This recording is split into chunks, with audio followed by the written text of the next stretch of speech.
اعوذ باللہ من الشیطان اللعین الرجیم بسم اللہ الرحمن الرحیم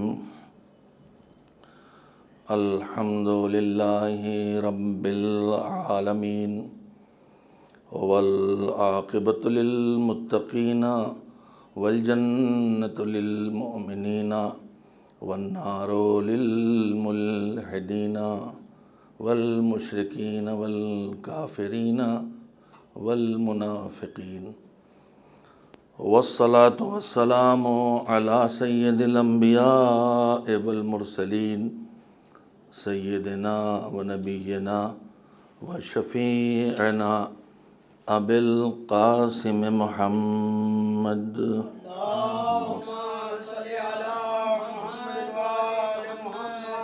وآلہ الطیبین الطاہرین المعصومین المظلومین واللعنۃ الدائمۃ الباقیۃ علی اعدائہم اجمعین الی یوم الدین اما بعد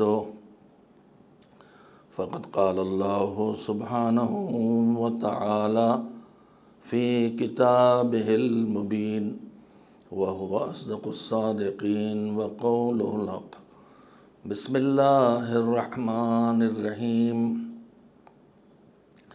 وَلْتَكُن مِّنكُمْ أُمَّةٌ يَدْعُونَ إِلَى الْخَيْرِ وَيَأْمُرُونَ بِالْمَعْرُوفِ وَيَنْهَوْنَ عَنِ الْمُنكَرِ أُولَئِكَ هُمُ الْمُفْلِحُونَ صلوات بجائے محمد و آل محمد صلی اللہ علیہ وسلم۔ چاند رات سے جس گزارش کا آغاز ہوا تھا، آج اس کی اختتامی مجلس ہے۔ عاشور کی شب ہے۔ تمام کائنات محزون ہے، چاہے اس حزن کو ہم اپنی بے بصیرتی کی وجہ سے محسوس نہ کر سکیں، اس لیے کہ کربلا میں جو شہید ہوا ہے اس کا رشتہ صرف ہم انسانوں سے جو انہیں امام مانتے ہیں نہیں تھا اور نہیں ہے، ان کا رشتہ صرف عالم بشریت سے نہیں ہے، ان کا رشتہ پوری کائنات سے ہے، اس لیے کہ یہ وہ ہیں کہ جن کے ذریعے کائنات، جن کے توسط سے کائنات کا وجود ہوا ہے اور فضل خدا کائنات تک پہنچتا ہے، اور کائنات کی بقا بھی ان کے وجود سے ہے۔ محرم آتا ہے، محرم جاتا ہے، مگر اللہ نے جو اہتمام کیا ہے اس کے آنے کا بار بار، میں نے یہی گزارش اپنی دونوں مجلسوں میں کی ہے۔ عناوین تھوڑا الگ الگ تھے لیکن ہدف ایک ہی تھا، اور وہ ہدف وہی تھا جو قیام حسینی کا ہدف تھا، جسے خود امام نے بیان کیا تھا کہ امت کے بگاڑ کو ٹھیک کرنا، اور جس ہدف کے مزید وضاحت ان کے بیٹوں نے کی تھی۔ چھٹے امام نے فرمایا تھا کہ حسین نے اپنی جان، اپنا سب کچھ دے دیا ہے پروردگار تیرے لیے، اپنے لیے نہیں، فی کا، تیرے لیے۔ کیوں دے دی؟ تاکہ تیرے بندوں کو گمراہی کی تاریکی سے نکالیں، گمراہی کی حیرت کی کیفیت سے نکالیں۔ جب آدمی راستہ کھو دیتا ہے تو جیسے حیرت زدہ ہوتا ہے کہ اب کدھر جائیں، کیا کریں۔ حسین نے وہ چراغ ہدایت روشن کر دیا کہ جب تمہاری سمجھ میں آئے تو کدھر جاؤ تو راہ حسین پہ آ جاؤ۔ اور حسین نے جہالت کا اندھیرا علم کی روشنی جب نہ ہو تو پھر جہالت کا اندھیرا ہوتا ہے۔ اس میں جہالت خود کوئی چیز نہیں ہے، علم کا نہ ہونا جہالت ہے۔ نور کا نہ ہونا اندھیرا ہے، ویسے علم کا نہ ہونا جہالت ہے۔ جہالت کے اندھیرے سے حسین امت کو نکالنا چاہتے تھے، اس لیے قیام کیا۔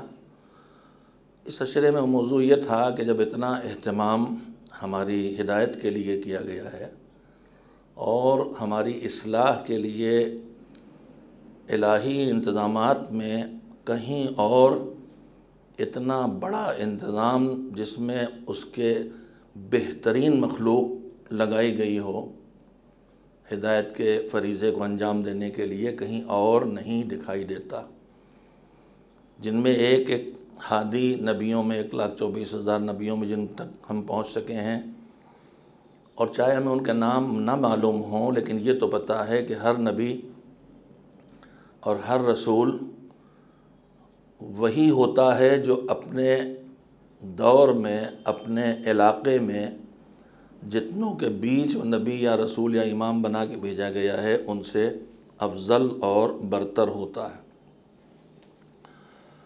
تو جو برترین انسان تھے اللہ کے،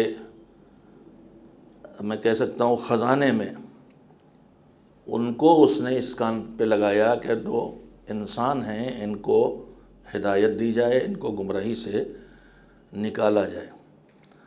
اتنا اہتمام ہوا، میں روز سناتا رہا ہوں۔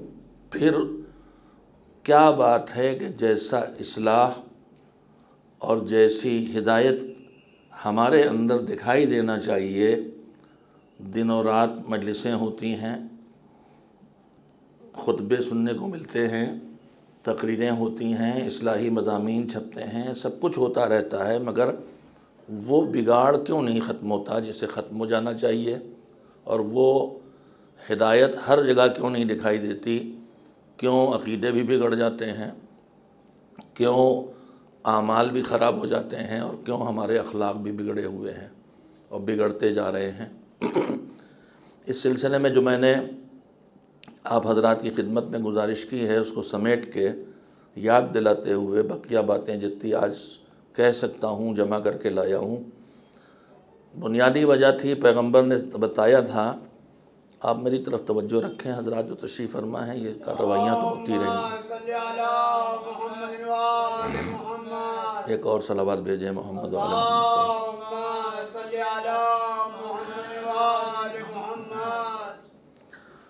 ایک اور صلوات بھیجیں محمد وعلی محمد۔ میں نے عرض کیا تھا کہ پیغمبر صلی اللہ علیہ وآلہ وسلم نے اپنی وفات اور یا شہادت، بلکہ شہادت کے بعد قیامت تک کے لیے نظام ہدایت عطا کیا، اور وہ نظام تھا قرآن سے اور اہل بیت علیہ السلام سے تمسک۔ خالی ان کا جاننا کافی نہیں ہے کہ کوئی ان کے بارے میں جانکاری رکھے تو گمراہی سے بچ جائے گا، نہیں، ان کے بارے میں علم حاصل کر لے، اس سے گمراہی سے نہیں بچے گا۔ اہل بیت کے بارے میں گمراہی علم سے آگے بڑھ کے ان کی معرفت بھی حاصل کر لے، ان کو پہچان بھی لے، وہ عبادت کیسے کرتے تھے، وہ لوگوں کے ساتھ برتاؤ کیا تھا، ان کی سیرت و کردار کو پڑھ لے، تو خالی ان کو پہچان لینے سے آدمی گمراہی سے نہیں بچے گا۔ ان سے محبت بھی دل میں پیدا ہو جائے، جب پہچانے گا تو محبت پیدا ہوگی۔ دنیا میں کتنے ہیں جو انہیں مانتے نہیں ہیں لیکن انہیں پہچاننے کی وجہ سے محبت کرتے ہیں ان سے، لیکن یہ محبت بھی گمراہی سے نہیں بچائے گی۔ محبت کے بعد ان کو بطور ہادی، بطور امام ماننا ضروری ہے۔ آدمی خالی محبت کرے اور ان کی عظمت کا قائل ہو، اس سے وہ نجات نہیں پائے گا، اس لیے کہ عظمت کا قائل ہو کہ محبت کرنے سے ان کو اپنا راہبر اور گائیڈ نہیں مانے گا کہ ان کے نقش قدم پہ چلے اور نجات پا جائے۔ میں یہ بات اپنے جوانوں سے بھی کہہ رہا ہوں کہ آپ اہل بیت سے جو رشتے ہیں ان پہ توجہ دیں، کہ گمراہی سے بچنے کے لیے، راہ بھٹکنے سے بچنے کے لیے، بگاڑ سے بچنے کے لیے ہمیں جو نسخہ پیغمبر نے بتایا ہے اس کو ہم کیوں نہیں سمجھتے اور کیوں اپنے اوپر اس کو لاگو نہیں کرتے؟ ان کے بارے میں جانکاری اور علم کافی نہیں بچانا۔ پیغمبر نے علم نہیں کہا کہ ان کے بارے میں جانکاری حاصل کرو تو گمراہ نہیں ہوگے، یہ نہیں کہا کہ معرفت حاصل کرو تو گمراہ نہیں ہوگے۔ معرفت حاصل کرنے کے بعد آدمی محبت کی منزل میں آئے گا۔ کائنات میں اس وقت دنیا میں محبت کرنے والے ان سے بہت ہیں، مگر سب محبت کرنے والے انہیں اپنا امام نہیں مانتے۔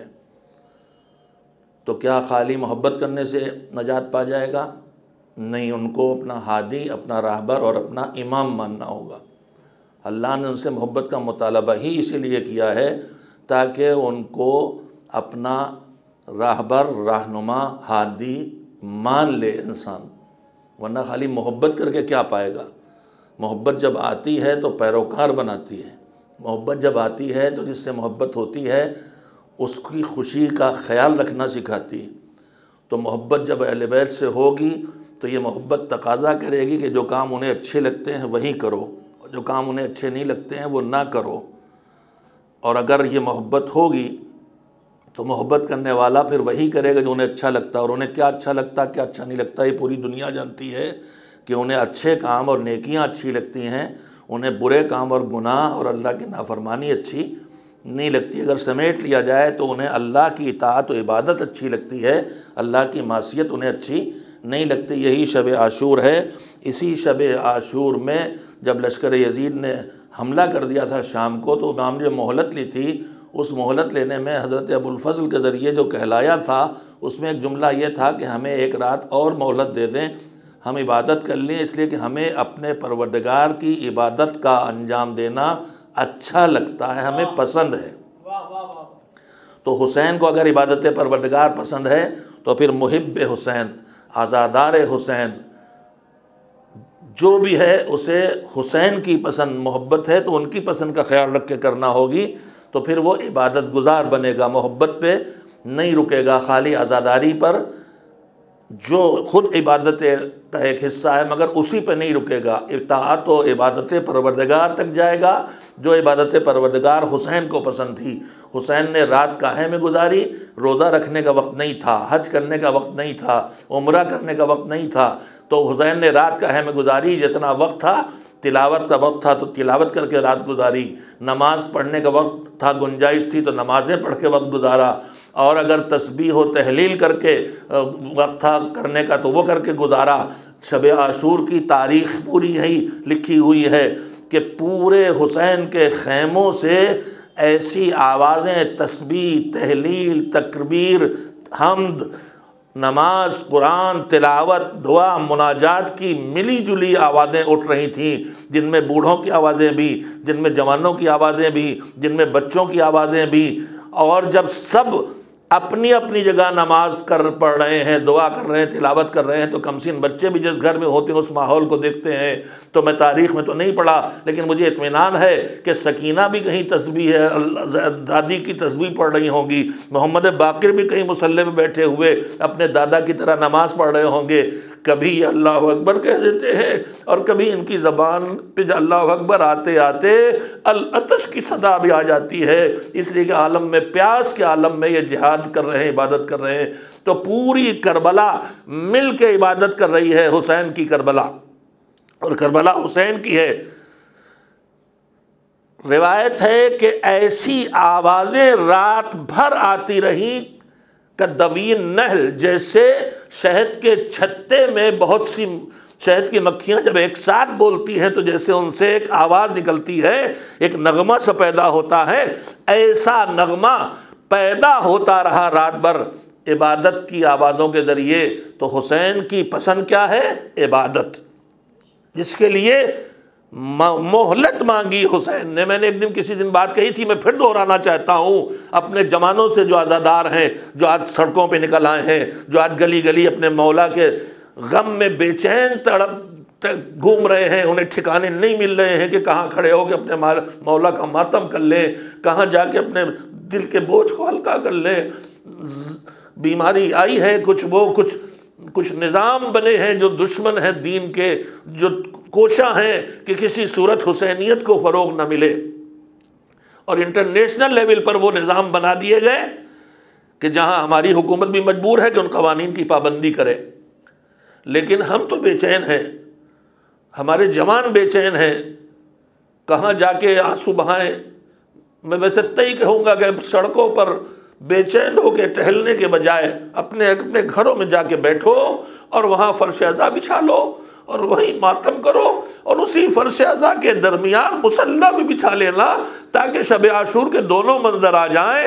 ایک آلتش کی آواز جو اٹھ رہی تھی مصیبتوں کی، اس پر تمہارا گریہ بھی سنائی دے جائے، اور جو وہاں سے شہد کی مکھی کے چھتے میں جیسے مکھیاں بن بن آتی ہیں، اس طرح سے جو تسبیح و تحلیل و تکبیر کی آوازیں آ رہی تھی، وہ تمہارے گھروں سے آج نکل جائیں۔ شاید یہ الہی تدبیر ہے کہ تم اپنا گھر چھوڑ کے مرکزوں میں آ جاتے تھے، تمہارے گھروں میں یہ ذکر نہیں ہو پاتا تھا۔ شاید اللہ آج یہ چاہتا ہے، شب جمعہ بھی ہے، شب عاشور بھی ہے، اٹھو اپنے اپنے گھروں میں چلے جاؤ، اور اس کے بعد وہاں جا کے فرش عزا بچھا کے رات بھر ماتم بھی کرو، اور مصلی بچھا کے وہ اعمال بھی کرو جو حسین کے وارثوں نے اس شب میں انجام دیے تھے۔ وہ نمازیں بھی پڑھو، وہ دعائیں بھی پڑھو، تاکہ حسین نے جو کہا تھا مجھے تو عبادت پسند ہے، وہ پسند تم بھی ظاہر کر سکو کہ جو آپ کو پسند ہے وہ مجھے پسند ہے۔ حسین سے محبت کا مطلب یہی ہے کہ حسین کی اطاعت کی منزل پہ آ جائے۔ صرف حسین نہیں، اہل بیت سے محبت کا مطلب یہی ہے کہ اہل بیت کی اطاعت کی منزل پہ آ جائے۔ مگر میں اپنے جوانوں سے، اپنی بیٹیوں سے ہاتھ جوڑ کے پوری توجہ حاصل کرنا چاہتا ہوں حضور سرور کائنات حضرت محمد مصطفیٰ صلی اللہ علیہ وآلہ۔ نہیں، میرا ہم سب کے دل دکھے ہوئے ہیں۔ ہم جس طرح سے اپنے مولا کا غم کر رہے تھے ویسے نہیں کر پا رہے ہیں، مگر میں پھر کہوں گا کہ شکر خدا کرو کہ ویسے نہیں کر پا رہے ہو جیسے کرتے تھے، لیکن کر تو پا رہے ہو۔ اس دنیا میں وہ دور بھی گزرے ہیں کہ زبان سے نام حسین لینے پہ گلے کاٹ دی، ابھی اس وقت بھی یہی سب ہو رہا ہے۔ اللہ حفاظت کرے افغانستان میں عزاداروں کی، اور اللہ کے کرم سے الحمدللہ ولی زمانہ کی سرپرستی سے اور ان کی غیبت کے دور میں حفاظت تشیع اور حفاظت دین کی فریضہ انجام دینے والے بزرگان دین اور علماء کی انشاءاللہ ان کی تدبیروں سے افغانستان کے حالات تھوڑا بدلے ہیں، اور شکر خدا ہے کہ اب جو گلے کاٹنے کے علاوہ کچھ نہیں جانتے تھے انہوں نے کہا نہیں، ہم سب کے ساتھ مل کے چلیں گے، اور اس وقت آزاداری کی اجازت بھی دی جا رہی ہے چاہے پورے ملک نہ ملی ہو، اور الحمدللہ جو پرچم اتارے گئے تھے وہ لگ بھی گئے ہیں۔ یہ عصر غیبت میں زمانے کے امام کے اقتدار کا ایک چھوٹا سا مظاہرہ ہے۔ اللہ وہ دن بھی لائے کہ وارث حسین پردے غیب سے نکل کے آ جائے، اور پھر غدیر کا وہ پیغام نافذ ہو جائے کہ اگر غدیر کا وہ پیغام جو حسین جو علی کو اپنا جانشین بنانے کا پیغام پیغمبر نے دیا تھا، اگر وہ نافذ ہو گیا ہوتا تو یہ کربلا کا حادثہ سامنے نہ آیا ہوتا۔ حسین کا وارث آئے، کربلا کے خون کا انتقام لے اور غدیر کے پیغام کو نافذ کرے۔ حسینیوں، تمہاری یہ سوچ ہونا چاہیے۔ محبت کہتی ہے کہ جب محبت کی ہے تو پھر ان کی مانو جن سے محبت کی ہے، اپنی مرضی نہ چلاؤ، ان کی مرضی چلاؤ، وہی کرو جو انہیں اچھا لگتا ہے، وہ نہ چھوٹے تم سے جو انہیں اچھا لگتا ہے، وہ نہ ہو تم سے جو انہیں ناپسند ہے۔ انہیں اگر آپس میں لڑنا اچھا نہیں لگتا تو تم کسی نام سے بھی آپس میں نہ ٹکراؤ خدا کے لیے۔ اگر انہیں اچھا نہیں لگتا ہے کہ کوئی اپنی طاقت کا بیجا استعمال کسی پہ کرے تو خدا کے لیے اے عزاداروں، اے مولائیوں، اے حسینیوں، اے زنبیوں، خدا کے لیے تمہارے پاس اگر کوئی چھوٹی سی طاقت ہے تو کسی کمزور کو نہ ستاؤ۔ اور آج تک توجہ نہیں دی تو آج شب عاشور متوجہ ہو جاؤ کہ یہ حسین کی زندگی کی آخری رات ہے۔ تمہیں تمہارے مولا کا واسطہ چونکو، کربلا تم سے کیا چاہتی ہے دیکھو، حسین کی محبت تم سے کیا کہہ رہی ہے دیکھو۔ ضد نہ کرو، بحثیں نہ کرو، خالی کھڑے ہو کے تنہائی بھی سوچو میرا مولا کیا چاہتا ہے اس وقت۔ جو میرا مولا چاہتا ہے وہ مجھے کرنا ہے۔ اگر میرا مولا کہہ رہا ہے اس وقت اول وقت نماز اور اذان ہو رہی ہے تو مجھے اذان دینا ہے، مجھے نماز پڑھنا۔ اگر میرا مولا کہہ رہا ہے کہ تمہیں کسی کمزور کا خیال رکھنا ہے تو مجھے اس کا خیال رکھنا خدا کے لیے۔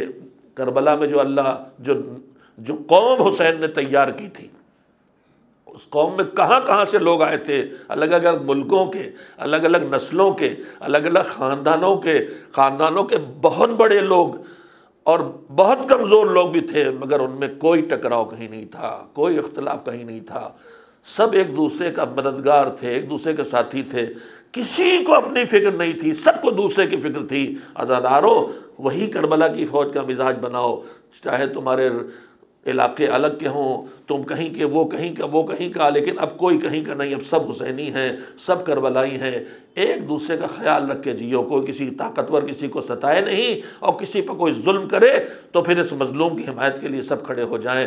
عزیزو، انشاءاللہ دل سے نکلی بات دلوں میں اترے گی۔ شب عاشور ہمارے وجود سے دونوں چیزیں سامنے آنا چاہیے، ایک العطش کے ذریعے کے صداؤں سے پیدا ہونے والی بے چینی بھی کہ کل حسین دنیا سے چلے جائیں گے، زینب کا وہ گریہ ہمیں گریہ پہ مذکور کرے کہ میرا بھیا شہید ہو جائے گا، اور دوسری طرف انہی بیویوں، انہی بزرگوں، انہی جوانوں اور انہی بچوں کی تسبیح و تحلیل کی آوازیں بھی ہمارے گھروں سے نکلنا چاہیے۔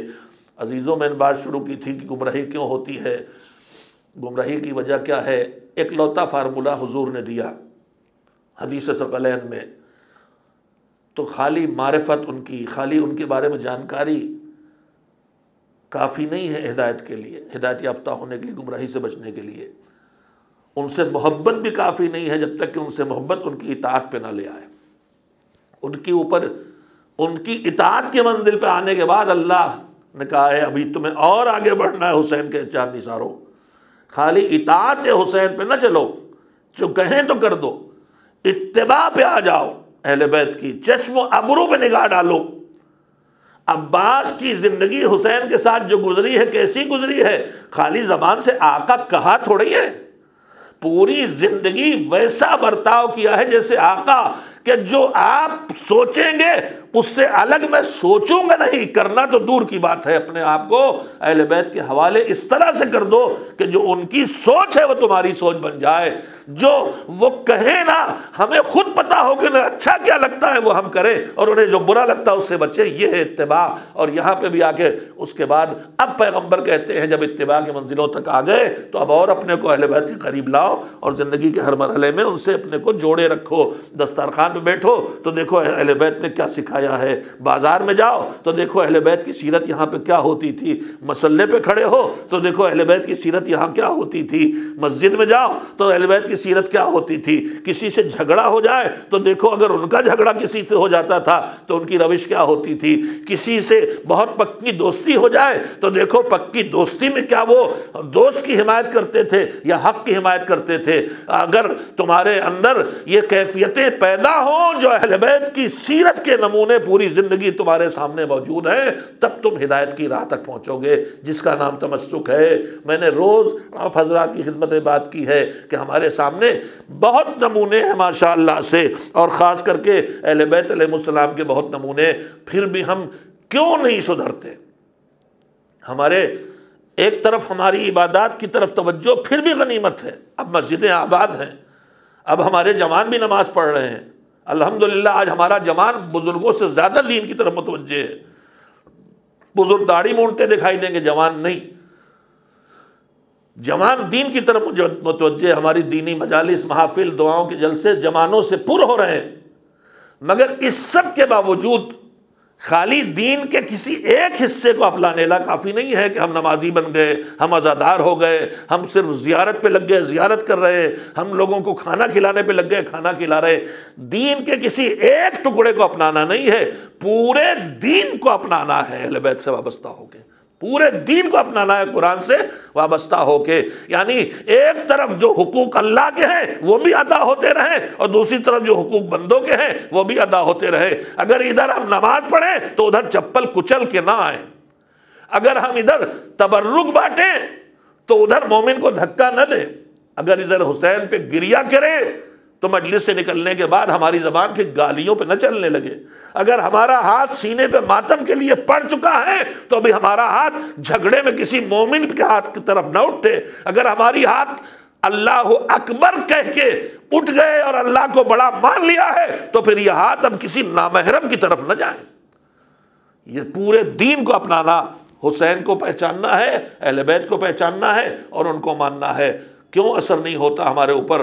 جو ہمارے معاشرے کی بہت محسوس خرابیاں ہیں ان میں سے ایک چیز آپس کے جھگڑے، میں خاص کر کے آج کی رات اس موضوع کو عرض کروں گا۔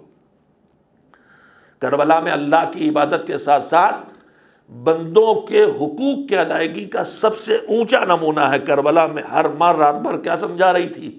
بیٹا کل سب سے پہلے تم جان دینا حسین پہ، تم جان دینا حسین پر۔ تو یہ کیا تھا؟ یہ پیغام یہی تو ہے کہ انسان کے پاس اپنی جان سے بھی زیادہ قیمتی چیز اولاد ہوتی ہے، اور وہ اولاد بھی کربلا کی مائیں پیش کر رہی تھیں، اپنی جان سے بھی زیادہ قیمتی نذرانہ پیش کر رہی تھیں حسین کی زندگی کے لیے، دین کی بقا کے لیے۔ مگر ہم چھوٹی چھوٹی چیزوں پر ان رشتوں کو توڑ دیتے ہیں۔ میرے عزیزوں، میں خالی سیرت کے ایک چھوٹے چھوٹے سے ٹکڑے اپنے جوانوں کے لیے دہرانا چاہتا ہوں۔ خود کربلا میں نمونے ہیں جو میں نے آپ حضرات کی خدمت میں تھوڑے تھوڑے سے نمونے پیش کیے۔ جناب وہاب بن عبداللہ، جناب جون کے ساتھ ان کا سلوک اور برتاؤ، ان کی سیرت ایسے نمونوں سے بھری ہوئی ہے۔ ہمارا سلوک کیا ہونا چاہیے اور ہوتا کیا ہے، اور ان کا سلوک کیا ہوتا تھا۔ چوتھے امام حضرت زین العابدین علیہ السلام کی سیرت میں ایک نمونہ صرف جو بات کہنا چاہتا ہوں اس کی ایک مثال کے طور پر کہ وہ ہمیں کیا، ان کی سیرت ہمیں کیا سکھا رہی ہے اور ہماری وجود میں کیا ہو رہا۔ ہمارے مسائل میں آپس میں لڑ جانا، چھوٹی چھوٹی باتوں پہ ناراض ہو جانا، اور پھر ایک دوسرے کے خلاف شکایتیں کرنا، پھر جھگڑے کھڑے کر دینا، معاف نہ کرنا، یہ ہے ہماری مصیبتیں۔ لیکن دیکھیے وہاں مزاج کیا ہے۔ دوسری ہماری مصیبت یہ ہے کہ چھوٹا سے بھی کام کر دیں تو دنیا بھر کو بتانا ہماری بے چینی کا سبب۔ کیسے کہ بتائیں کہ آج ہم نے چھوٹا سے کام کیا ہے، اور اگر کسی کے ساتھ چھوٹا سے کوئی برتاؤ کیا اور ذرا وہ ہمارے مزاج پہ اس کی کوئی بات ناگوار گزری تو دنیا جہان کو جا کے سنائیں گے ہمارا اس کے ساتھ یہ سلوک، ہم نے یوں قرضہ دیا، یوں پالا، اور آج یہ کر رہا۔ یہ سب ہم بہت جلدی کرنے لگتے ہیں جو حسینیت سے جوڑ نہیں کھاتا۔ چوتھے امام کی زندگی کے واقعات میں ایک واقعہ ملتا ہے کہ آپ اپنے چاہنے والوں کے درمیان بیٹھے ہوئے تھے، کہ آپ کے عزیزوں میں، رشتہ داروں میں جو حضرت حسن مجتبیٰ علیہ السلام کے خاندان کنبے سے تھا، آپ کا رشتے میں شاید چچا ہوتے تھے یا بھائی ہوتے تھے، مجھے اتنا یاد نہیں رہ گیا، امام حسن کے خاندان سے، نسل سے، امام حسین کی نسل سے۔ امام حسن کوئی بہت دور کا رشتہ نہیں ہے، پوتے ہیں امام حسین کے، تو ادھر بھی جو کوئی ہوگا تو امام حسن کی نسل میں بظاہر ان کا کزن ہی ہوگا، چچا زاد بھائی ہوگا، اس خاندان سے تھا۔ امام بیٹھے تھے، وہ آئے حضرت، اور انہوں نے چوتھے امام کو برا بھلا کہنا شروع کیا۔ امام چپ کے بیٹھے رہے، جو اس گرد لوگ تھے وہ بے چین ہوتے رہے، بار بار انہوں نے چاہا کہ ان کو روکیں، امام نے اشارہ کیا، چپ کے بیٹھے۔ اور یہ ائمہ کی سیرت میں ایک نمونہ میں سنا رہا ہوں، اور بہت ہے۔ مولا علی مسجد کوفہ میں ہے، ایک مرتبہ کسی نے کوئی بہت باریک دقیق مسئلہ پوچھا، مسئلہ ہے لیکن اس کو تفصیل نہیں، اس وقت نہیں پیش کروں گا، اور امام نے برجستہ اس کا جواب دیا۔ تو وہیں پہ ایک خارجی بیٹھا ہوا تھا، اس نے جیسے ہمارے یہاں بول چال میں گالیاں دیتے ہیں نا، اسی طرح سے اس نے بیہودہ زبان استعمال کی، تعریف کرنے میں توہین کی۔ اس نے کلمات کہا کہ قاتلہ اللہ ما افقہ، معاذ اللہ اللہ ان کو قتل کرے، علی کو مار ڈالے، ان کو کتنا بڑا فقیہ ہے، کتنی اس کے علم ہے اس کے پاس، کتنا اس کے پاس سمجھ ہے دین کی، تعریف کی، مگر گالی دے کے۔ تو لوگوں نے چاہا اسے ابھی نپٹا دیں، ہم سب یہی جذبات ہمارے ہوتے ہیں، مگر سیرت تو دیکھیں۔ ہم ذرا سے توہین پر جان لینے، میں یہ نہیں کہہ رہا ہوں جذبات ہونا چاہیے، لیکن سیرت دیکھیں امام کی۔ امام نے جب لوگوں نے کہا اسے مار ڈالے تو امام نے کہا رک جاؤ، دیکھیے یہ ہے انصاف۔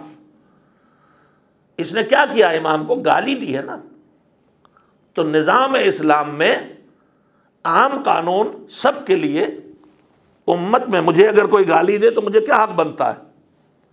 میں کیس کروں، اور جو میرے ساتھ ہوا ہے وہی اس کے ساتھ برتاؤ ہو۔ جیسے ہاتھ کاٹا ہے میرا تو ہاتھ کاٹے، کسی نے کان کاٹا ہے تو کان کاٹے، بدلہ ہے۔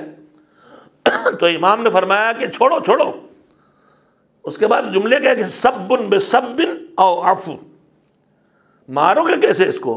اس نے مجرم کیا تھوڑی کیا کہ اس کو مار ڈالو، یا تو گالی کے بدلے گالی ہے یا معافی ہے۔ اب ان دونوں جملوں سے خود سمجھ لیے کہ علی کیا کرنے والے ہیں۔ ابن ملجم کے لیے وصیت کی کہ دیکھو ابھی اس کے ساتھ کوئی سلوک نہ کرو، اگر میں مر جاؤں اس کے وار سے تو اس کا قصاص اگر لینا تو بس ایک وار کرنا، اس لیے کہ میرے اوپر ایک وار کیا اس نے۔ یہ انصاف کہاں ہے علی کے علاوہ، اور کہاں ہونا چاہیے غلامان حیدر کرار کے علاوہ؟ کہا بس ایک وار کرنا، اس لیے کہ اس نے ایک وار کیا ہے، اور کہا اگر میں زندہ رہا تو میں دیکھوں گا کیا فیصلہ کرتا ہوں۔ یعنی علی کے دل کی نرمی دیکھو کہ کہہ رہے ہیں کہ اگر میں زندہ رہا، ان کے جملے کہہ رہے ہیں کہ علی چھوڑ دینے والے تھے، اللہ کے حوالے کر دینے والے تھے۔ تو اسی رشتہ دار امام کو آگے ہمارے بہت جلدی ہم لڑ جاتے ہیں رشتہ دار۔ کربلا کے شب ہے شب عاشور، جو حسین کے کربلائی کنبے کے کا جوڑ جو ہے جڑے ہوئے لوگ ہیں، جہاں الگ الگ علاقوں سے آئے ہیں جڑے ہوئے لوگ ہیں، میں چاہتا ہوں کہ جو ان میں نظم ہے، جو ان میں تنظیم ہے، جو ان میں آپس میں ایکا ہے، جو ان میں آپس کی ترتیب ہے، تنسیق ہے، وہ ہمارے وجود میں دکھائی دے، عزاداروں کے وجود میں افراتفری نہ دکھائی دے، ٹکراؤ نہ دکھائی دے، اختلاف نہ دکھائی دے۔ حسین کیا پیغام بھی یہی، اور معصومین کا پیغام۔ سید سجاد سنتے رہے اس کی بری بھلی باتیں، اٹھ لوگوں نے چاہا روکا، وہ چلا گیا۔ کافی دیر کے بعد جب رات ہو گئی تو ایک مرتبہ امام نے کہا کہ چلو وہ جو آیا تھا اس کو جواب دیں۔ بیچارے جتنے بیٹھے چاہنے والے، اب ان کو دل بیت رہی تھی امام کی اتنی توہین کی، ہم بیٹھے ہیں اور ہم کچھ نہیں کر سکتے، سب خوش چلے ساتھ کہ چلو اب بدلا، اب ٹھیک کریں گے ان کو، ایسی کھری کھوٹی سنائیں گے صحیح ہو جائیں گے ہماری ٹائپ۔ وہ کہتے ہیں مگر جو امام چلے تو قرآن کی ایک آیت پڑھتے ہوئے چلے، وَالْكَاظِمِينَ الْغَيْظَ وَالْعَافِينَ عَنِ النَّاسِ۔ اللہ کہہ رہا ہے کہ اللہ کے پسندیدہ لوگوں میں وہ ہیں کہ جو اپنے غصے کو ضبط کرتے ہیں اور لوگوں کو معاف کر دیتے ہیں۔ میرے جوانوں، میری بیٹیوں، میرے بزرگوں، اس آیت کے کلمات پہ توجہ دو۔ اللہ کو کون پسند ہے؟ غصے کا ضبط کرنے والا، بات بات پہ غصہ کرنے والا نہیں۔ ہم آپس میں چھوٹی چھوٹی باتوں پہ بے حساب بپھر جاتے ہیں۔ اور اس کے بعد دوسرا جملہ اس سے آگے، وَالْكَاظِمِينَ الْغَيْظَ وَالْعَافِينَ عَنِ النَّاسِ۔ اللہ کو وہ لوگ پسند ہیں، ناس انسان، یہ نہیں ہے کہ اپنے رشتہ داروں کو معاف کرنے والے، یہ نہیں ہے کہ علماء کو معاف کرنے والے، یہ نہیں ہے کہ کمزوروں کو معاف کرنے والے، مسلمانوں کو معاف کرنے والے، مومنوں کو معاف کرنے والے، اللہ کو غصہ ضبط کرنے والے، چاہے جس وجہ سے غصہ آیا ہو، اور اللہ کو انسانوں کے معاف کرنے والے، یعنی جو انسان سے غلطی ہو جائے تو چاہے کافر ہو، چاہے مشرک ہو، چاہے مسلم ہو، چاہے شیعہ ہو، چاہے سنی ہو، اللہ کو وہی پسند ہے جو انسان سے غلطی ہو جائے تو اسے معاف کر دے۔ یہ سیرت قرآن ہمیں سکھا رہا، اور یہی معصومین کی سیرت تھی۔ امام یہ جب یہ آیت پڑھتے ہوئے چلے تو سب مایوس ہو گئے کہ اب معلوم ہے کیا ہونے والا۔ امام وہاں دروازے میں پہنچے، زنجیر اندر بجائی، وہ ابھی ویسے ہی ہٹے ہوئے تھے۔ کہا کون؟ کہا کہ میں ہوں علی بن الحسین، ذرا باہر تشریف لائیے۔ باہر نکلے تو وہیں بگڑیل۔ اس وقت دن میں آپ نے بدلہ نہیں لیا، اب آپ اپنے مددگاروں کو مجھ اکیلے کا مقابلہ کرنے کے لیے لے کے آئے۔ تو امام نے فرمایا کہ سنو، تم نے میرے ہاں مجھے آ کے اتنا برا بھلا کہا، دو ہی صورتیں ہو سکتی ہیں، یا جو باتیں تم نے میرے لیے کہیں، جو الزامات لگائیں وہ سچ ہوں گے یا جھوٹ۔ دیکھیے کتنا بڑا سینہ چاہیے، یا تو وہ باتیں سچ ہوں گی یا جھوٹ ہوں گی، دو ہی صورتیں، تیسری کوئی صورت نہیں۔ تو میں تم سے یہ کہنے آیا ہوں کہ جو تم نے الزامات لگائیں اگر وہ سچ ہیں تو اللہ مجھے معاف کرے، اور اگر جو تم نے الزامات لگائے وہ جھوٹ ہیں تو اللہ تمہیں معاف کرے۔ یہ ہے بدسلوکی کا جواب جو سیرت معصومین میں ہمیں دیکھنے کو ملتا ہے۔ میں نے ایک نمونہ بتایا ہے کہ نمونہ ہے کہ نزدیکا رشتہ دار اتنی بدسلوکی کر رہا تب بھی امام جواب میں بدسلوکی نہیں کر رہے، رشتہ توڑ بھی نہیں رہے ہیں، کوشش کر رہے ہیں کہ وہ رشتہ جو ٹوٹا ہے وہ جڑ جائے۔ جب امام نے یہ جملے کہے تو پھر وہ گر پڑا اور قدموں میں اور لپٹ گیا اور کہا کہ میں غلط کر رہا تھا، میں غلط تھا، مجھے معاف کر دیجئے۔ ایک صلوات بھیجیں محمد و آل محمد علیہ السلام پر۔ میرے عزیزوں، میں نے آپ کی خدمت میں آج بات ختم کرنا ہے، سمیٹ کے کہنا چاہے کہ اتنا اہتمام، اتنے اچھے انتظام، اتنے نمونے ہوتے ہوئے کیوں ہم سے کوتاہی ہو رہی، میں نے اس سلسلے میں چند باتیں آپ سے کہہ لی۔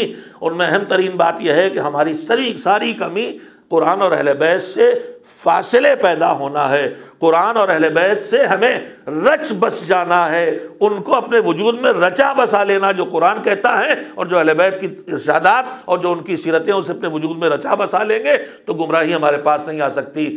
اب اس کے بعد رہ گئی بات کہ مجلسوں میں سن کے کیوں نہیں اثر ہوتا؟ جو سن نہیں رہے ہیں ان کی تعداد بڑی ہے، جو آتے نہیں ان کی تعداد بڑی، جو آتے ہیں سنتے نہیں ان کی تعداد بڑی، لیکن جو سنتے ہیں کم سے کم وہ تو سدھر جائیں۔ بس اتنا وقت اور آپ کی خدمت میں کہ گمراہی کے اسباب سے ایک بڑا سبب آپ کی خدمت میں عرض کر دوں کہ سب اچھی خطبے سن رہے ہیں، جمعہ سن رہے ہیں، عبادت بھی کر رہے ہیں، نماز بھی پڑھ رہے ہیں، ساری تدبیریں وہ کر رہے ہیں جو گمراہی سے بچائیں، پھر بھی نہیں سدھرتے، تو اس کی وجہ کیا ہے؟ تو میرے عزیزو ایک بہت خطرناک وجہ ہے، لیکن ہم کو وہ جاننا چاہیے۔ یہ بتائیے کہ ہمارے درمیان مجلس، محفل، جشن، تقریر، سیمینار، ان میں سب میں کون ہم کو اچھی بات بتاتا ہے؟ کوئی عالم، کوئی مولانا، کوئی بزرگ، کوئی مصلح، کوئی اچھا انسان، وہی تو ہمیں یہ چیزیں سکھا رہے ہیں۔ ہم ان کی زبان سے نکلی ہوئی بات کا اثر ہمارے اوپر نہیں ہوتا۔ دو وجہیں اس کے پیچھے ہوتی ہیں، یا تو کہنے والے کی زبان میں اثر چھن جائے، یا سننے والے کے دل سے اثر لینے کی صلاحیت چھن جائے۔ اچھی بات ہونے کے بعد بھی اثر نہ ہو تو اس کے پیچھے دو ہی چیزیں ہیں۔ ایک ہے یہ کہ کہنے والا کہہ تو رہا ہے مگر اس کی زبان میں اثر چھن چکا ہے، کس وجہ سے؟ کسی گناہ سے۔ اور دوسری وجہ کہ کہنے والے کے ہاں وہ مسئلہ نہیں ہے لیکن دوسروں پہ اثر ہو رہا، اس کا مطلب کہنے والے کی طرف سے رکاوٹ نہیں ہے مگر مجھ پر نہیں ہو رہا، تو پھر مجھے دیکھنا چاہیے کہ اچھی بات کا اثر میرے اوپر کیوں نہیں ہو رہا۔ میں آخری بات آپ کی خدمت کر رہا ہوں کہ اتنی مجلسیں، اتنی محفلیں، اتنی تقریریں، اور میرے سامنے جو مختصر سا مجمع بیٹھا ہے اس نے گھڑی بھی دیکھنا شروع کر دی ہے کہ ابھی اور کتنی دیر بغیر اثر کی مجلس سننا ہے۔ ایک صلوات بھیجیں محمد و آل محمد۔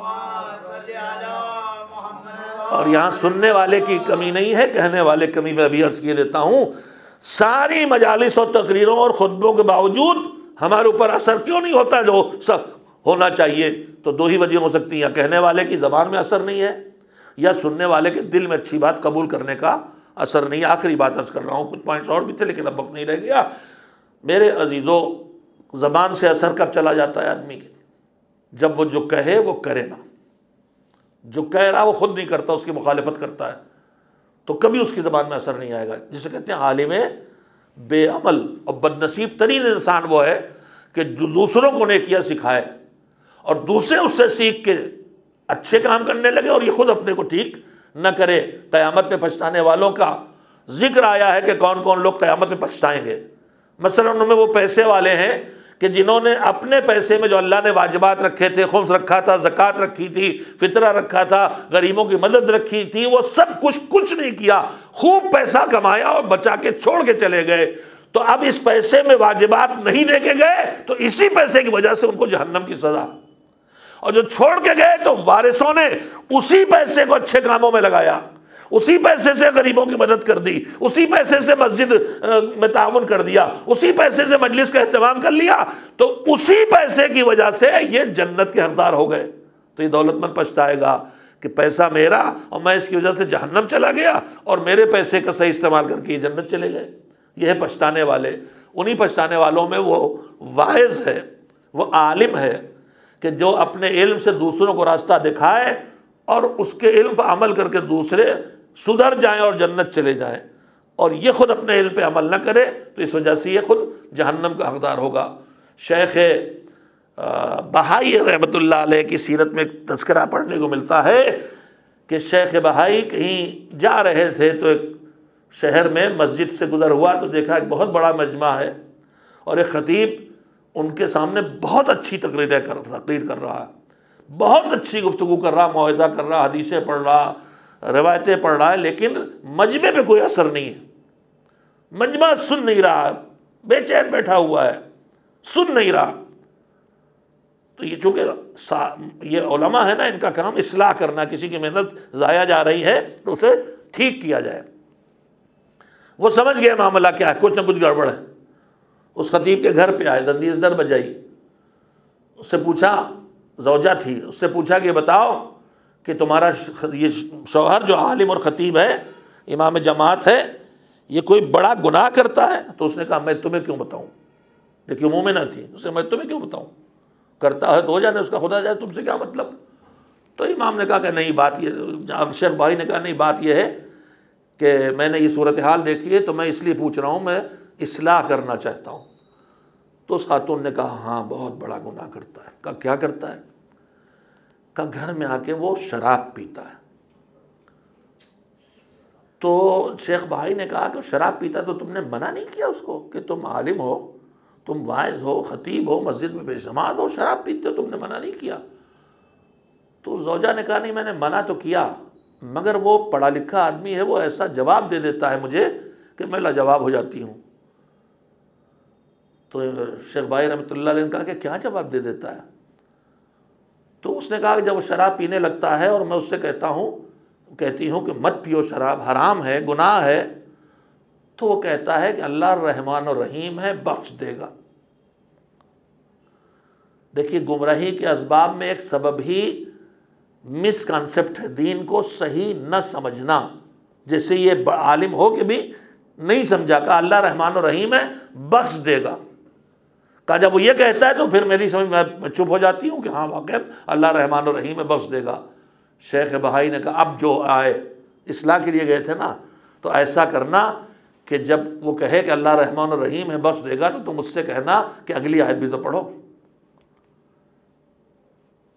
سورہ ہم کی آیت ہے نا، بسم اللہ الرحمن الرحیم الحمدللہ رب العالمین الرحمن الرحیم، پہلی صفت ہے رحمان الرحیم ہے، بخش دے گا۔ لیکن کہا اس سے کہنا اگلی آیت تو پڑھو۔ اگلی آیت کیا ہے؟ مالک یوم الدین، جو قیامت کے دن کا مالک ہے۔ کہا وہ رحیم ہے، بخش دے گا، مگر وہی خدا قیامت کے دن کا مالک ہے، لہذا سزا بھی دے سکتا ہے۔ تو خالی بخش دے گا پہ نظر نہ رکھے، اس سے کہو یہ بھی دیکھے کہ سزا بھی دے سکتا ہے۔ شیخ بھائی سکھا کے چلے گئے، وہ عورت آئی، وہ شوہر آیا، اس نے وہی حرکتیں شروع کی، وہی گفتگو شروع کی، زوجہ نے ٹوکا، اس نے وہی جواب دیا۔ اس نے جواب میں کہا کہ مگر مالک یوم الدین بھی تو ہے، سزا بھی تو دے سکتا ہے۔ تو ایک دم سے چونک گیا، شراب پھینک دی، کھڑا ہو گیا، کہا یہ بات تم سے کہی کس نے؟ اب یہ دیکھیے عالم تو ہے نا، تو سمجھتا ہے کہ کون سی بات کس معیار کی ہے اور کس کے دماغ میں آئے گی، کس کے دماغ میں نہیں آئے گی۔ کہا یہ بات تم سے کہی کس نے؟ تو اس نے پورا قصہ بتایا۔ خیر وہ پھر شیخ بھائی کے خدمت میں حاضری دی اور توبہ کی۔ اور میرے عزیزوں، یہ بات کس نے کہی، واقعات دہرانے کا وقت نہیں ہے، لیکن آپ کو یاد دلاؤں کہ 11ویں امام کے دور میں جو ایک اسحاق کندی پیدا ہوا تھا، جس نے کہا تھا کہ قرآن اللہ کی کتاب نہیں، اس لیے کہ اللہ نے خود قرآن میں کہا ہے کہ اگر اللہ کے کلام نہ ہوتا تو آپس میں اس میں ٹکراؤ ہوتا، تضاد ہوتا، ٹکراؤ ہوتا۔ تو وہ ایک فلسفی تھا، اس نے کہا کہ میں ثابت کروں گا اللہ کا کلام نہیں ہے۔ کیوں؟ اس نے آیتیں اپنے حساب سے نکالی کہ یہ آیت اس سے ٹکرا رہی، آیت اس سے ٹکرا رہی، ان میں کنٹراڈکشن ہے۔ اب امام تک بات پہنچی، ان کی ذمہ داری حفاظت اسلام ہے۔ اس کے ایک شاگرد کو بلوایا جو امام کے رابطے میں بھی تھا، اس سے کہا کہ بھائی تم سمجھاتے نہیں اپنے استاد کو، کیسی کتاب لکھ رہا؟ اس نے کہا میرا استاد ہے، کیسے سمجھاؤں، میرے بس میں نہیں سمجھانا۔ امام نے کہا اچھا میں تجھے بتاتا ہوں ویسے سمجھاؤ۔ اس نے جا کے امام سے کتاب لی کہ بھائی جو آپ نے کتاب لکھی ہے استاد میں ذرا پڑھ لوں، آپ کا شاگرد ہوں، اور اس کے بعد واپس کی۔ اب استاد نے پوچھا کہ یہ بتاؤ کتاب کیسی لگی؟ تو اس نے کہا بہت اچھی لکھی آپ نے، بڑے قابل ہیں آپ، بہت علمی علم ہے اس میں، مگر استاد ایک بات بتائیے، یہ بتائیے کہ اس کتاب میں جو آپ نے لکھا ہے، آپ نے جو سوچا لکھ کے جو سمجھا ہے، کہ ہر پڑھنے والا وہی بات سمجھے گا جو آپ نے سمجھانا چاہیے؟ کیا ہر پڑھنے والا وہی بات سمجھے گا جو سمجھانا چاہیے؟ آپ نے کہا نہیں، فلسفی تھا، پڑھا لکھا، سر جھکایا، کہا نہیں ضروری تو نہیں ہے۔ کہا پھر جب آپ کی لکھی کتاب کو ہر پڑھنے والا ٹھیک سے نہیں سمجھ پاتا، لہذا آپ سے پوچھتا ہوں کہ اللہ کی جو کتاب ہے، کیا آپ نے جب پڑھا تو اس سے وہی سمجھا کہ جو اللہ کی مراد ہے؟ اور جب آپ کو یہ بھروسہ نہیں کہ وہی سمجھا جو اللہ کی مراد ہے، تو پھر آپ کیسے کہہ سکتے ہیں کہ قرآن میں آپس میں ٹکراؤ ہے؟ شاید میں آپ سے بات نہیں کہہ سکا۔ اس نے سمجھایا کہ جب آپ کی لکھی کتاب کے الفاظ سے ہر آدمی وہ نہیں سمجھ سکتا جو بات آپ نے لکھی ہے، تو پھر اللہ کی کتاب سے، آیتوں سے ہر آدمی وہ کیسے سمجھ سکتا ہے؟ ضروری ہے کہ وہی سمجھے؟ آپ ضروری ہے کہ وہی سمجھے ہوں کہ جو اللہ نے کہا ہے، اور پھر اس سمجھ پہ آپ ٹکراؤ دکھائیں، تھوڑی دیر سر جھکایا کرنا نہیں، کتاب منگوائی اپنے ہاتھوں سے جلا دی۔ اس کے بعد کہو بتاؤ یہ بات تم سے کس نے سکھائی ہے؟ اب دیکھیے نا، عالم کو عالم پہچان لیتا ہے۔ کہا تم کو سکھایا کس نے؟ کہا میری بات، کہا میں تمہارے لیول کی بات نہیں ہے، بتاؤ یہ کس نے سکھایا؟ اس نے خیر پورا قصہ بتایا۔ تو میں بات یہ عرض کر رہا تھا، ضمناً آ گئی، میں نے کہا جوانوں کے لیے سنا دوں۔ دیکھیے شیخ بہائی نے اصلاح کے لیے اندر گئے، کمی ڈھونڈی، پھیلانے کے لیے نہیں، اور اس کمی کا علاج کرایا، اور یہ تصور دیا کہ اکیلا رحمان اور رحیم نہیں ہے کہ بخش دے گا، مالک یوم الدین بھی ہے، عذاب بھی کر سکتا ہے۔ ہمارے یہاں جو گمراہیاں اس وقت پائی جا رہی ہیں ان میں ایک مس کانسیپٹ ہے، ہماری مذہب کے بارے میں سوچ کہیں کہیں غلط ہو گئی ہے۔ جیسے اللہ رحیم ہے بخش دے گا، بے شک رحیم ہے بخش دے گا، مگر وہی جبار و مالک یوم الدین بھی ہے، سزا بھی دے سکتا ہے۔ وہی ہے کہ مولا ہے بخشوا لیں گے، بے شک مولا بخشوا لیں گے، لیکن مولا نے اپنے بخشوانے کی کچھ شرطیں بھی بتائی ہیں کہ شفاعت کے دائرے میں آنے کے لیے نمازی بن کے آؤ گے تب بخشوائیں گے، ورنہ نہیں بخشوائیں گے۔ تو یہ مس کانسیپٹ ہیں جو ہمارے درمیان رائج ہیں، گمراہی کا ایک سبب وہ بھی ہوتا ہے ہمارے درمیان۔ بہت لوگ لاپرواہی سے دین کا کام اس لیے کرتے ہیں کہ اللہ کریم میں بخش دے گا اور مولا بخشوا لیں گے۔ مولا بخشوا لیں گے جب تم سے خطا ہو گئی۔ مولا کوئی معاذ اللہ اس دنیا کے منسٹر نہیں ہے کہ بھانجے بھتیجے ان کے نام پہ بدماشی کرتے پھریں۔ تم سے غلطی ہو گئی ہے تو بخشوا لیں گے، لیکن تم ان کے اوپر اکڑ کے اللہ کے سامنے جا کے لڑو گے تو پھر نہیں بخشوانے والے کہ ہم تو علی والے ہیں، علی تو بخشوا ہی لیں گے، لہذا اللہ تیری نماز نہیں پڑھیں گے۔ علی یہاں بخشوانے نہیں آئیں گے، تم اسی اللہ سے لڑ کے علی سے کہو گے بخشوا دیں، اسی اللہ کی مخالفت کر کے حسین سے کہو گے بخشوا دیں گے، جس کی بارگاہ میں حربت و سداریز ہوا کرتے تھے۔ تو یہ مس کانسیپٹ ہے، یہ بھی ایک سبب ہوتا ہے۔ تو ایک تو وہ اچھی باتیں مجلس میں محفل ہو رہی، اثر نہیں ہو رہا، وہاں عالم بے عمل اگر کوئی گفتگو کر رہا میری جیسا، اس کا اثر نہیں۔ لیکن اگر وہ باعمل ہے پھر بھی اثر نہیں ہو رہا، بس جلدی سے سن لے، بہت نکال لگ گیا آپ کے پاس بات کرنے میں۔ میرے عزیزو، شب عاشور کے بعد کل دن کا آنے والا ہے۔ حسین صبح سے بار بار لشکر یزید کے سامنے جاتے ہیں یہ تدبیریں کرنے کہ کسی بھی صورت ایسا ہو جائے کہ یہ میرے خون سے اپنے ہاتھوں کو رنگین نہ کریں، حتیٰ کہ جب گود کے پالوں کو لا کے لاشوں کو لٹا چکے ہیں، کتنا بڑا دل ہے حسین کے سینے میں، سوچو، تب پھر کہہ رہے ہیں حل من ناصرین، ادھر سے کوئی نکل کے آ گیا تو آپ کو قبول کرنا پڑے گا، ان میں اکبر کے قاتل بھی ہیں۔ کتنا بڑا دل ہے۔ تو عزیزو سوچو، جو اتنا کشادہ دل ہے وہ حسین، ہم غلاموں کے لیے کتنا مہربان ہوگا اگر ہم اپنے مولا کے حوالے اپنے معاملات کر دیں۔ حسین مسلسل پیغام دے رہے۔ عصر عاشور کے ارد گرد امام نے جب ایک خطبہ دینا شروع کیا اور سمجھانا شروع کیا کہ میرے خون سے اپنے ہاتھ رنگین نہ کرو، تم میں سے کس کے حق چھینا ہے، کسی پہ ظلم کیا ہے، طویل گفتگو کی، کسی کا حق مارا ہے جس وجہ سے دشمنی ہوتی، کچھ کیا ہو میں نے تو بتاؤ۔ سب کہتے رہے نہیں کچھ نہیں، نہیں نہیں نہیں نہیں، نہ تم نے حق چھینا، نہ کسی پہ ظلم کیا، نہ کسی پہ ستم کیا، نہ کسی، جتنی چیزیں امام نے گنائی جن سے دشمنی ہو جاتی ہے اور آدمی مارنے قتل کرنے پہ تیار ہو جاتا ہے، ان میں سے کوئی چیز بتاؤ جو ہم نے کی ہو۔ کیا میں فرزند رسول نہیں ہوں؟ کیا میں علی کا بیٹا نہیں ہوں؟ ہر طرح سے سمجھایا، مگر ادھر بجائے امام کی بات سن کے اثر لینے کے ڈھول تاشے بجائے جانے لگے، ہلڑ ہونے لگا، شور ہونے لگا۔ سنو عزیزو، تو امام نے ایک جملہ کہا ہے، ہم کو یہ جملہ ہر وقت یاد رکھنا چاہیے۔ فرمایا کہ تم میری بات نہیں سن رہے ہو، فرزند زہرا، فرزند رسول، فرزند علی، امام وقت، پنجتن پاک کی آخری نشانی حسین کو معمولی نہیں، سردار جوان جنت کا تم پر میری بات کا اثر نہیں ہو رہا ہے۔ کیوں؟ لقد ملئت بطونکم بالحرام، اس لیے کہ تمہارے پیٹ حرام سے بھرے ہیں۔ اگر پیٹ حرام سے بھرے ہوں تو پھر حسین کی بات بھی اثر نہیں کرتی۔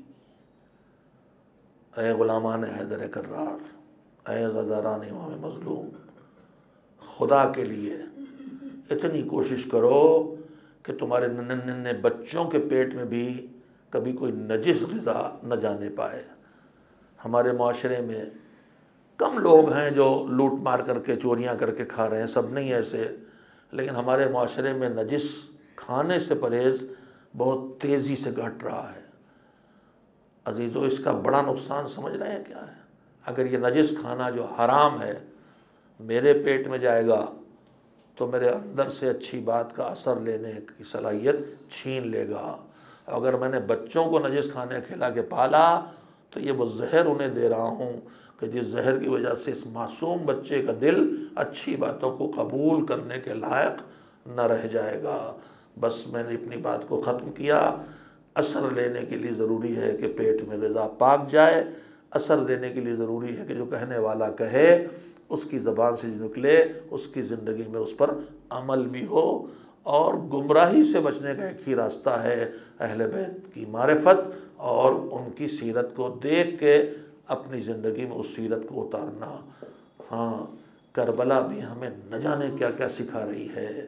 آج کی شب بھی میں نے ابھی اس کے 1-2 درس کہے ہیں، آج کی شب ہم اس طرح گزارے کہ ہمارا مصلی بھی آباد ہو جائے اور ہمارا فرش قضا بھی آباد رہے۔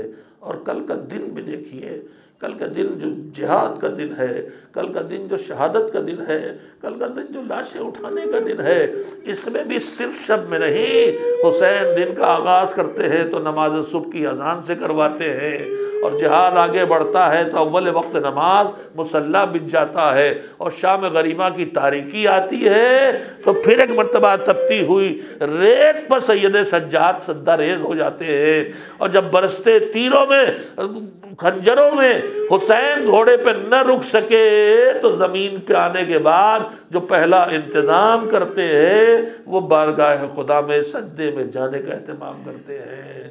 ہاں، محرم گزر گیا، 9 محرم گزر گیا، شب عاشور لگ چکی ہے۔ 7 محرم سے حسین کے خیموں میں پانی نہیں، بچے پیاسے ہیں، اور 7 محرم سے پانی کی بندش بھی بڑھ گئی ہے، اور مسلسل تیزی سے لشکر پہ لشکر ابن سعد ابن زیاد کی طرف سے بھیجا جا رہا ہے، اور ہر وقت یہ دباؤ بن رہا ہے کہ بس اب ان سے بیعت لے لو، ان سے بیعت لے لو یا سر کاٹ کے بھیجو۔ آخر 9 محرم کو رسالہ لے کے پہنچا اور خط لے کے کہ یا بیعت لو یا سر کاٹو، اور اگر نہیں کرتے تو حوالے کر دو، شبر کے حوالے کر دو۔ بدبخت نے کہا کہ حسین بیعت تو نہیں کریں گے، ہمیں پتہ ہے، لیکن سرداری تیرے حوالے نہیں کروں گا چاہے ان کا سر کاٹنا پڑے۔ اور اسی وقت حکم دیا کہ حملہ کرو۔ ادھر لشکر ابن سعد نے ڈھلتے ہوئے سورج کی روشنی میں ادھر سے حملہ شروع کیا، ادھر حسین فاطمہ کا مظلوم جس کے گھر میں بچوں کی پیاس کا 3را دن ہے، شام ہے، وہ 5 محرم سے اس کے گھر میں پانی نہیں ہے، تو حسین کب سے پیاسا ہے، پیاسا اور تشنہ دہن حسین جس کی پیاس ماں کو بے چین رکھتی تھی کہ میرا بیٹا جلدی پیاسا ہوتا ہے لہذا اس کا خیال رکھنا۔ وہ حسین تھک کے خیمے کے دروازے پر تلوار کا سہارا لے کے زمین پر بیٹھ گئے، زمین پر ریت پر حسین تلوار کا سہارا لیے بیٹھے۔ کبھی کبھی ہم نے اپنی کیفیت دیکھی ہے کہ آدمی تھک جاتا ہے تو کہیں زمین پہ بیٹھ جاتا، سر جھکا لے تو نیند اونگ آ جاتی ہے۔ ادھر حسین زمین پر بیٹھے ہیں، تلوار کا سہارا لیے ہوئے بیٹھے ہیں، بہن جس کی نگاہ ہر وقت بھیا میرے تیغ میرا بھیا کدھر ہے، ایک مرتبہ بے چین ہو کے ڈھونڈنا شروع کیا۔ جب بھیا کے پاس پہنچ رہی تھی تو ایک آواز بھیا کی کانوں میں آئی، اور ایک آواز گھوڑوں کی ٹاپوں کی آئی، گھوڑوں کی ٹاپوں کی آواز سن کے جلدی سے دوڑتی ہوئی آئی، بھیا ارے سنو یہ کیسی گھوڑوں کو ٹاپوں کی آوازیں، دیکھو کیا لشکر یزید نے حملہ کر دیا۔ جو قریب پہنچی تو حسین ذرا سے اونگ گئے تھے، ایک مرتبہ حسین کے لبوں پہ فقرہ آیا، انا للہ و انا الیہ راجعون۔ ادھر گھوڑوں کی ٹاپوں کی آواز بے چین کی تھی ذہن میں مستر کو، ادھر یہ فقرے تڑپ گئی، ارے میری اماں، میرا بابا، میرا نانا، سب آج سر سے اٹھے، بھیا یہ تم کیا کہہ رہے ہو؟ کہا بہن، بیٹھے بیٹھے ذرا سے آنکھ لگ گئی تھی تو سامنے رسول اللہ، ان کے ساتھ اماں، بابا، بھیا سب دکھائی دیے، سب اشارہ کر رہے ہیں بس اب آ جاؤ، بس اب آ جاؤ، بس اب آ جاؤ۔ زینب بے چین ہوئی، بھیا ارے یہ کیا، دیکھو یہ گھوڑوں کی ٹاپوں کی آواز کیسی ہے۔ ابو الفضل کو بلایا، کہا ان سے کہو ایک رات کی مہلت اور دے دے۔ عباس گئے، کہا ایک رات کی مہلت اور دے دے، کہہ رہے ہیں فیصلہ کل کرنا، جنگ کل کرنا۔ ملونوں نے انکار کیا کہ نہیں ہم اب مہلت نہیں دیں گے، ابھی لڑیں گے، یا بیعت کر لیں یا سر کاٹیں گے۔ عباس پھر واپس آئے، آقا وہ لوگ یہ کہہ رہے ہیں۔ امام نے پھر ان سے کہا کہ جا کے کہو کہ ہمیں عبادت بہت پسند ہے، ایک رات ہمیں اور زندگی دے دے تاکہ ہم دی بھر کے اپنے مالک کی عبادت کر لیں۔ پھر پیغام لے کے گئے، پھر خبیثوں نے اجازت نہیں دی، مگر انہی میں کوئی ایک خبیث تھا، اس نے اٹھ کے کہا کہ تمہیں کیا ہو گیا؟ اگر جنگ کی مہلت کافر بھی ایک رات کے لیے مانگتے تو ہم دے دیتے، یہ تو رسول کا بیٹا ہے۔ مجھے نہیں سمجھ میں آتا یہ کیسے تھے، ایک طرف یہ نہیں جانتے کہ رسول کا بیٹا ہے، دوسری طرف اسی رسول کے بیٹے کو گھوڑوں کی ٹاپوں سے پامال کرتے۔ یہ کیسے تھے جو رسول کو رسول مانتے تھے اور حسین کے گلے پہ خنجر چلا رہے تھے؟ کیسے تھے جو پیاسے حسین کو گلاس میں پانی لے کے دکھلاتے تھے، یہ پانی ہے تمہیں نہیں ملے گا، یوں پھینک دیتے تھے؟ یہ کیسے مسلمان تھے؟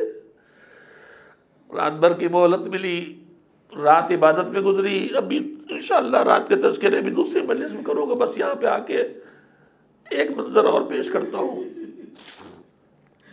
سید سجاد کہتے ہیں وہ بستر پہ تھے، غش میں تھے، تھوڑی دیر کے لیے کبھی افاقہ ہوتا تو آنکھ کھلتی تھی، پھر بے ہوش ہو جاتے تھے۔